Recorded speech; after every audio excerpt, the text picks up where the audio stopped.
Salam sejahtera para penonton. Kita bertemu kembali di program Temu Bual Econ Roundtable. Sebuah rancangan yang mengupas isu sosioekonomi di Malaysia, amnya, dan di Sarawak khasnya. Bersama saya, Datuk Dr. Madeline Burma. Kita bersiaran dari World Trade Center Kuala Lumpur. Bersama saya adalah dua tetamu yang saya undang khas, iaitu Datuk Dr. Insinyur Muhammad Guntur Masur Tobeng dan Profesor Datuk Dr. Kamurzaman Sophian. So, apa yang kita ingin bincangkan pada hari ini, kita berkaitan dengan alternative energy. Kami di Sarawak ni, kalau kita dengar pasal alternative energy, ini sesuatu yang sangat dekat dengan hati kami lah ya. Okey, ini saya dengan rakan dua-dua ini, dua-dua orang yang kuat ya dalam bidang alternative energy. Okey, Prof, kalau boleh kita mulakan, bagaimanakah keadaan sekarang, Prof? Dari pengamatan dan saya tahu Prof banyak menulis ya tentang alternative energy ni. Okey, sebelum tu ya, saya ingin perkenalkan bahawa bila kita sebut mengenai energy, kita kena tahu apa itu yang primary energy yang sedia ada. Okey. Jadi primary energy yang sedia ada ni adalah, yang pertama adalah solar.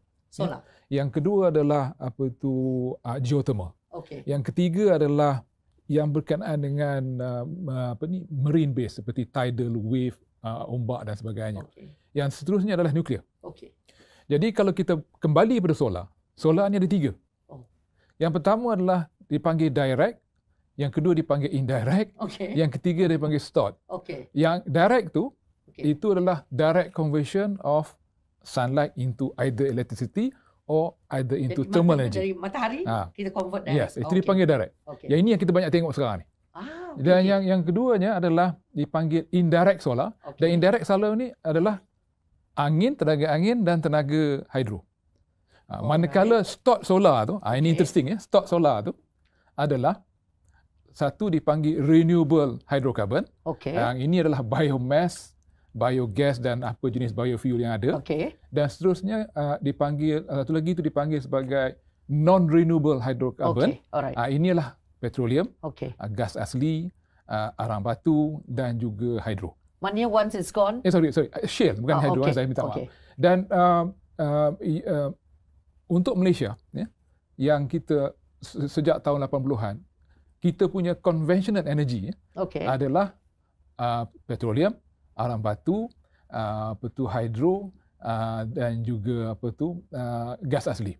Jadi alternatif kepada kedua ini adalah solar dan juga biomass. Jadi itulah yang lazimnya berlaku sejak daripada tahun 80-an lagi, sehinggalah beberapa akta-akta baru, polisi-polisi baru yang diperkenalkan sehingga tahun ini, dia bersekitar kalau disebut alternatif tu, dia sekitar kepada solar dan juga biomass. So itu macam seolah-olah saya baru masuk kuliah ni, Prof. Thank you very much. Saya orang ekonomi, ini sesuatu ilmu baru yang saya baru pelajari ni. Bila kita sebut di Malaysia ini, yang mana yang buat katanya dari segi you are a businessman, why did you go into this area in terms of business? Di mana apa faedah dia? Kalau kita ingin tahu tu. Okay, thank you very much, Datuk Madeline. Yes. As a business entity in the power plant business, power industry. In the energy industry, there are energy trilemma yang kita kena settle, kena handle.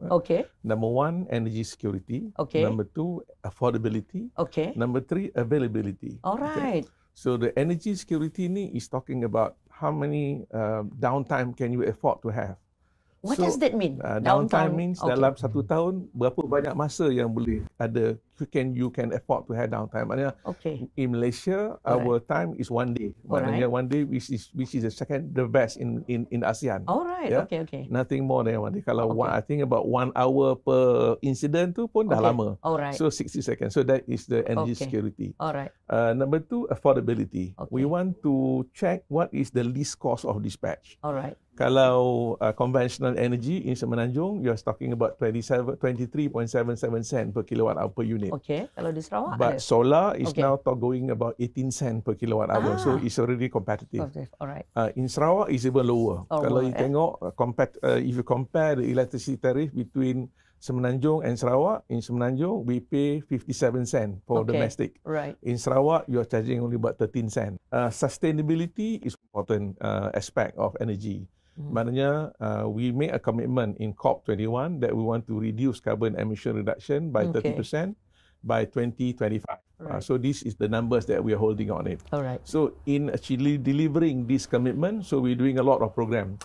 We have SEDA Act, we have Renewable Energy Act. So in the Renewable Energy Act, we talk about feed-in tarif to start. Masa industri ni start dulu, nobody buys the idea. Solar energy was costing about 11 million per megawatt or 10,000 per megawatt. Nobody buy. But with government punya policy, they do feed-in tarif. A lot of people embark into that. And today, the solar price has gone down to only about 3 million per megawatt. So it's already there.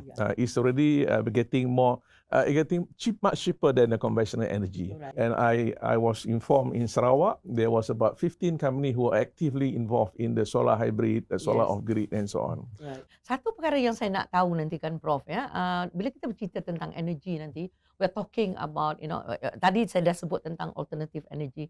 But what are the challenges nanti dalam kita nak menghala, nak membangunkan ataupun menggiatkan aktiviti ataupun membangunkan when we say about the industry, because we are still thinking about, we are still conventional in our way. Bila kita talk about bercakap berkenaan dengan isu tenaga, selalunya kita kaitkan dengan tenaga elektrik. Tetapi energy ataupun tenaga, dia tidak dalam bentuk elektrik. Dia dalam bentuk even haba. Jadi maksudnya di sini bahawa there are many forms of energy, basically not in the form of electricity. They are in the form of heat. And for instance, there are many processes, for example, drying, space heating dan sebagainya. They only require basically hot air or hot water to do that. And I think it has to be looked into a broader aspect, bukan sahaja melihat energy dari segi aspek electricity. Dan selain itu saya lihat kalau state seperti Sarawak ni, dia ada many challenges. Antaranya saya rasa number one is Sarawak is the largest state, and you have 22% of your nation palm oil production come from Sarawak. So there is a lot of potential basically for that. But then there is a problem with respect to how to basically get the accessibility into the grid. So there are a lot of other issues and challenges with respect to the infrastructure, even with respect to the legal structure. Kita kembali selepas ini sebab banyak sangat isu yang boleh kita bincangkan. So kita kembali selepas ini.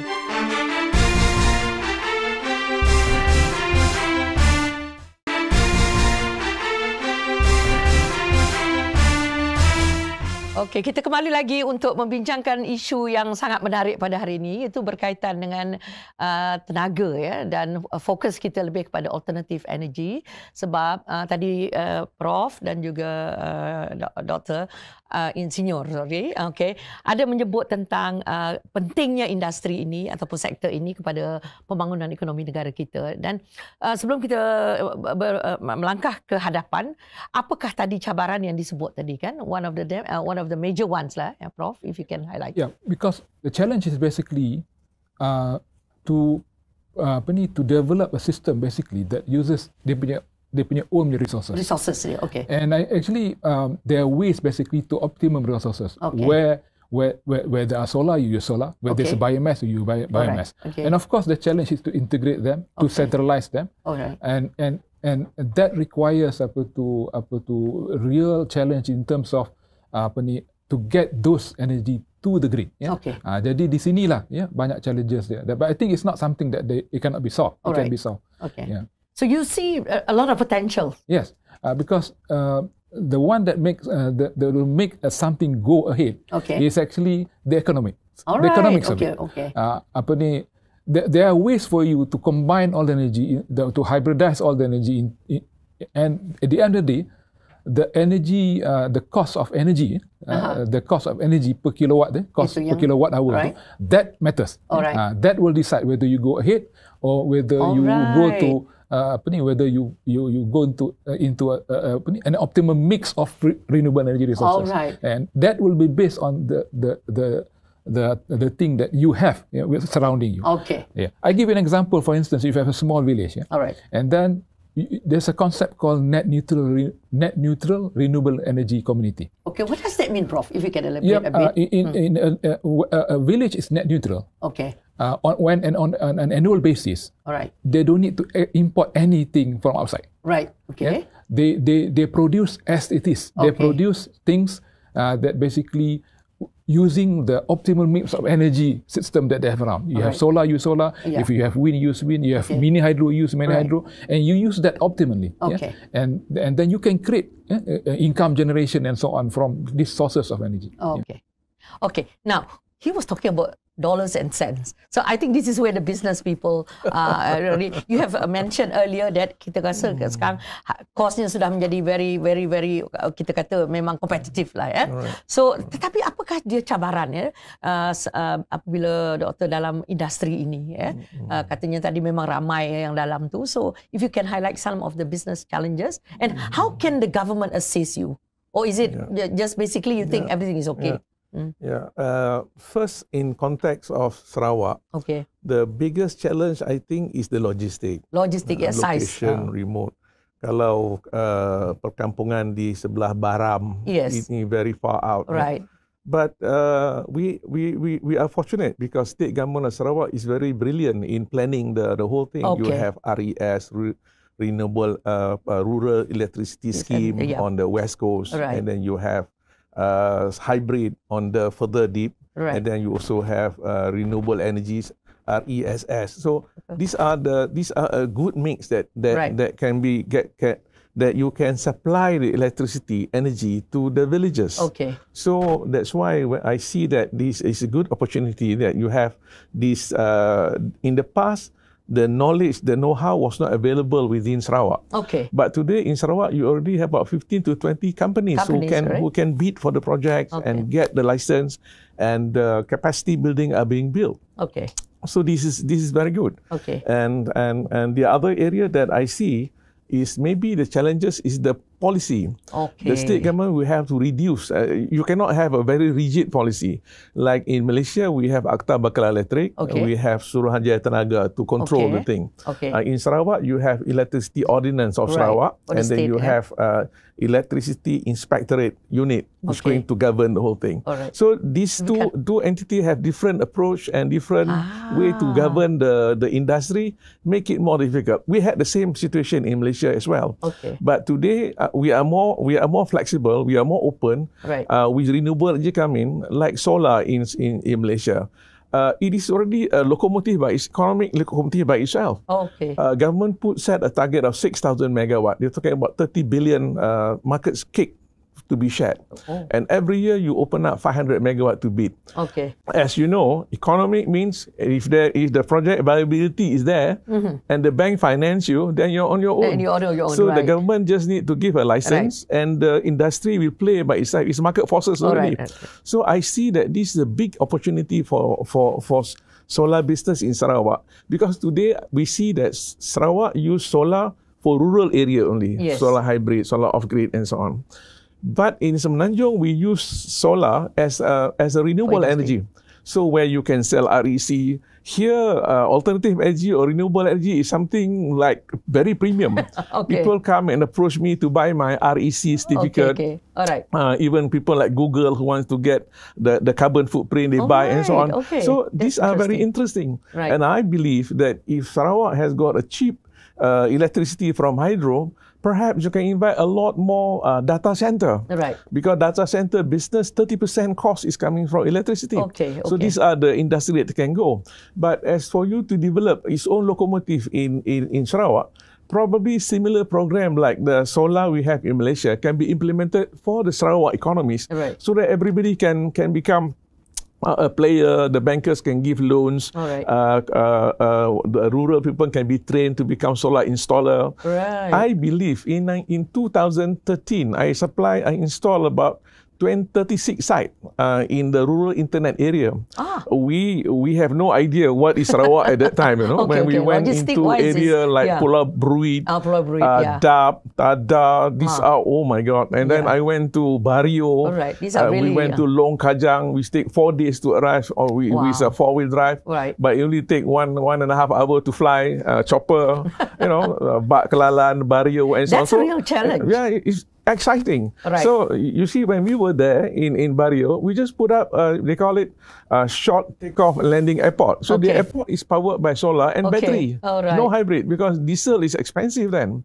Then that was the opportunity we see at that time. Okay. But there was no follow through from our side, of course. I see. The opportunity here was better, and the regulation and policy are being relaxed so that solar industry can come in and supply. Interconnection into the grid is more easy. So that's where the business are coming in. Same in Sarawak. I think the interconnection issues and the policy issue. You see, we want the industry to take charge and do it as a market forces to determine the business to grow by itself. Okay, so that's a very interesting point. Tadi kita dengar isu logistik dan juga kita mendengar tentang isu policy dan juga logistik. Alright. So saya rasa selepas ini kita akan kembali untuk berbincang ke tahap bagaimana Sarawak dan Malaysia boleh pergi ke hadapan. So kita kembali selepas ini.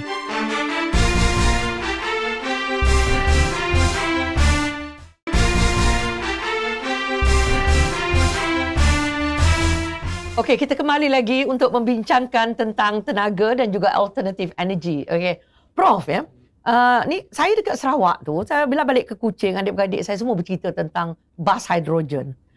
Apa itu bas hidrogen ataupun apa itu tenaga hidrogen, Prof? Begini, actually hidrogen ni game changer. Okey. Dia bukan bom. Dia bukan bom, dia game changer. Okey. Hydrogen is actually when we talk about hydrogen economy, hydrogen itu sebagai energy carrier. Energy carrier. Seperti kita kata electricity sebagai carrier. Jadi hydrogen itu sebagai carrier. Jadi memang orang kata hydrogen ni meletup dan sebagainya kan. Tapi kalau dia tak meletup, tu saja jadikan fuel lah. baik pakai kayu api je kan. Jadi the concept of the hydrogen economy, as opposed to the concept of the conventional way, is that we are transitioning towards the hydrogen economy. Jadi maksudnya di sini adalah the conventional way of doing now is that you from the power generation, you produce electricity, you distribute to the industrial sector, the residential sector and commercial sector. But if you look into the overall efficiency of it, it is about 30% or something like that. But using hydrogen, where you use the primary energy basically to produce hydrogen, and the hydrogen is basically then piped into certain location or make into gaseous fuel into certain location. So therefore, the means of the energy carrier is hydrogen. Now Sarawak basically is a way forward. When you have those refueling station, you have the transport station, and basically to produce hydrogen, the product of combustion, when you use hydrogen via the fuel cell, is that it's only water. Basically, you can is H2O plus O2. You basically can drink the product of combustion. So it is the way forward basically, and it's going towards that transition. Everybody in the world is talking about it. And I think what Sarawak is doing is a first of its kind basically in the Asian region. And I think that that basically prepare yourself towards the hydrogen economy. And if the hydrogen economy is achieved, there is sustainability, no emission of gaseous greenhouse emission gases being emitted. So that's the whole concept of the hydrogen economy. So it's very sustainable in a sense. It's very sustainable because you just need water. And then you have plenty of water. And then the product of combustion is just hydrogen and water. And hydrogen can be used to power, for example, the fuel cell. And it's a very, very clean process. So jadi bermaknanya with respect to safety, you imagine if you have an LPG car, bank together. Oh my goodness. The whole apa tu, the adjacent car will be. But for hydrogen, because it's so light, the hydrogen has gone, long time gone. So it goes up this way. Then there's nothing happen much to that. Right. Thank you, Prof. That is really very enlightening. Safety aspect is hydrogen is the best. So sustainability, safety. Now you remember the Gothenburg incident in America, where this the Hindenburg. The explosion is not caused by hydrogen. And the envelope of that yang blim tu, is actually made from benzene, with fabric that is basically embedded in benzene. So it was benzene the culprit, not hydrogen. It's not hydrogen. The hydrogen has long gone. A lot of people. But that is really very. Then the people who died is people who jump from the blim. Who died? Okay, that is very enlightening, Prof. Sebab Sarawak has really, like when it first came out, when the Yang Berhormat Perdana Ketua Menteri announced that we are going into it. So a lot of skepticism. So I'm so glad that a specialist like you, somebody, an academic who provides us with the and we in the academic world, we never thought that Sarawak would be the first to do it. So we're very lucky. Thank you very much, Prof. So I think we are on the right track. Now, the way forward, being in the business, what is it that you want to see being done in Sarawak or in Malaysia for that matter? Number one, I think, is the regulatory reform and public policy support. We need support from the state government. Number two is the corporate commitment. We can make rules that we can give tax exemption for companies who generate electricity from renewable energy or alternative energy. And number three is financing mechanism. When I started my first solar farm, it was so difficult to get a loan. I have to went through about 8 banks and take about a year before we can finally find one bank, SME bank, to come and finance. SME was that SME bank. So Sarawak, you already have DBOS. Maybe DBOS can provide the loan. I think this is interesting. So what we want to do is we want to see empowerment from the government to the private sector to take up the initiative and to restart the economy. Because today everybody is very worried what's going to happen tomorrow. Destructive economy has taken place. So a lot of business that you were doing before is no longer valid after this. So we see that the renewable energy is an area. Probably if Sarawak can replicate what we do in Semenanjung, where we do large-scale solar, we open for bidding, and we do net energy metering. We train people, like what Prof said just now. Awareness is very important. So you do education, you develop the skill, you educate the public, so the public is aware of what is hydrogen, what is solar, and they know the benefit of it. From there on, you can go on. Even though Sarawak already has 72% renewable energy in the form of energy mix, so it means that Sarawak electricity is ready for energy transition index. So energy transition. So with this energy transition, then you are a global player. Global player means your REC. Like recently, Chief Minister signed MOU with Shell to identify how much carbon footprint are there and to monetize the REC. So these are these are the activity which is very interesting for the state. But for the layman, like people on the street like you and me and the contractor who do the work, so we can't have a piece of cake of that one. But if they were to be something like what we do here, where you do a net energy metering, you open for bidding, a willing buyer, willing seller can buy a solar panel and put on the house. So this could be a good startup or resetting of the economy in all the economic sector. All right. Wow, this is really, really, really something very, very interesting. We hear about hydrogen, that Sarawak is moving towards the right track. And we hear now there is an opportunity provided we do a little bit of tweaking here and there. And especially you focus on, tadi disebut tentang dasar kan. So I think, and also like you said, there is di Semenanjung, there is a bit of more openness in there. And di Sarawak, there is a lot of opportunities for the state. And I'm so glad that I heard that you have been to the state for bila dengar long tu aja kita tahu tempat tu satu tempat yang jauh. So ternyata Sarawak ini mempunyai potensi yang cukup luas ya untuk memajukan industri tenaganya, bukan hanya bergantung kepada, kalau kita dulu kita mendengar Sarawak banyak sangat bergantung kepada dams dan sebagainya, ya, ampangan dan sebagainya. Tapi hari ini kita mendengar Sarawak mempunyai potensi dari segi hidrogen dan juga solar energinya. So, sekian saya rasa kita sudah sampai ke penghujung perbincangan kita. Jadi sampai di sini saja episod kita pada hari ini. So, terima kasih kepada tetamu jemputan khas yang hadir berkongsi pandangan dan pendapat. Terima kasih kepada World Trade Center Kuala Lumpur sebagai lokasi studio kita. Kita berjumpa lagi di episod akan datang.